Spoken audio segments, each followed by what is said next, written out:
கிறிஸ்டியனாக இருந்தால் சினிமா பாட்டு போடலாமா? சினிமா பாட்டுக்கு டான்ஸ் ஆடலாமா? நரகத்தில் உங்களுக்கு ஒரு சீட்டு கிடைக்குன்றது என்றைக்குமே மறந்துடாதீங்க. இந்த கேள்விக்கான பதில் இந்த வீடியோவில் இருக்குது. ஃபுல்லாக இந்த வீடியோ ஸ்கிப் பண்ணாமல் பாருங்கள். கிறிஸ்டியானிட்டி, கிறிஸ்துவம் அப்படின்றது என்ன அப்படின்னு பார்த்தீங்கன்னா, கிறிஸ்துவ பின்பற்றக்கூடிய ஒரு வாழ்க்கையை தான் கிறிஸ்டியன் வாழ்க்கை அப்படின்றது சொல்லுவாங்க.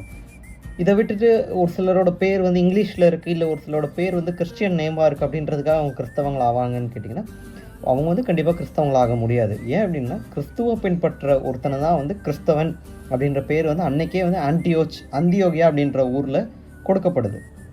கிறிஸ்துவ பின்பற்றின ஒருத்தருக்கு தான் கிறிஸ்தவன் அப்படின்ற பேர் கொடுக்கப்பட்டுச்சு. ஸோ இதிலே உங்களுக்கு பதில் இருக்குது. முதல்ல கிறிஸ்தவ பேர் வச்சிருக்கிறதுனால நீங்கள் கிறிஸ்டியன் ஆவீங்களான்னு கேட்டீங்கன்னா கண்டிப்பாக கிடையாது. ரெண்டாவது, கிறிஸ்தவனாக இருந்தால் சினிமா பாட்டு போடலாமா, சினிமா பாட்டு வைபிங்காக என்ஜாய் பண்ணலாமா அப்படின்னு கேட்டிங்கன்னா, இதுக்கான ஆதாரம் பைபிளில் 1 கொரிந்தியர் 10ஆம் அதிகாரத்தோட 31ஆவது வசனம் சொல்லுது. நீங்கள் என்ன சாப்பிட்டாலும், புசித்தாலும், குடித்தாலும், எதை செய்தாலும் எல்லாவற்றையும் தேவனுடைய மகிமைக்கென்றே செய்யுங்கள். அப்போது நீங்கள் என்ன செஞ்சாலும் ஆண்டவரோட மகிமைப்படுற ஒரு விஷயத்தை தான் செய்யணுமே தவிர, கிறிஸ்தவ வாழ்க்கையில் கிறிஸ்துவ மகிமைப்படுத்தாத இந்த சினிமா பாட்டு கண்டிப்பாக கிறிஸ்துவ மகிமைப்படுத்த ஒரு பொண்ணையோ இல்லை ஒரு சினிமாவோட கேரக்டரையோ இல்லை ஒரு குறிப்பிட்ட நபரை தான் அதை மகிமைப்படுத்துமே தவிர, புகழ்ந்து பாடுமே தவிர, கிறிஸ்துவ அந்த இடத்துல மகிமைப்படுத்தலை. அப்போது வைபுக்காக நீங்கள் கிறிஸ்டியன் பாட்டை போட்டிங்கன்னு சொன்னால் கண்டிப்பாக நீங்கள் இன்றைக்கே மனம் திரும்பி ஆக வேணும். இல்லை நீங்கள் மனம் திரும்பாமல் வைபிங் தான் வேணும், இல்லை உலகம் என்னை எப்படி பார்க்குமா அப்படின்னு நினச்சிங்கன்னா கண்டிப்பாக இந்த உலகத்தில் உங்களுக்கு வைப் கிடைக்கும். பட் நரகத்தில் உங்களுக்கு ஒரு சீட்டு கிடைக்குன்றது என்றைக்குமே மறந்துடாதீங்க.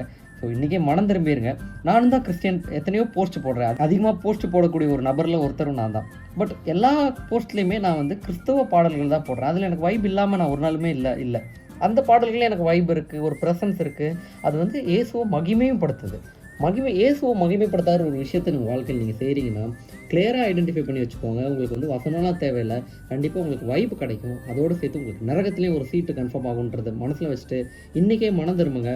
வைபை தேடி போனீங்கன்னா பரலோகத்துக்கு வர முடியாது. ஸோ நான் சொல்லலைங்க, பைபிள் சொல்லுது. அதிகமாக அந்த பைபிளை படித்து ஞானி ஆகிக்கோங்க. God bless you.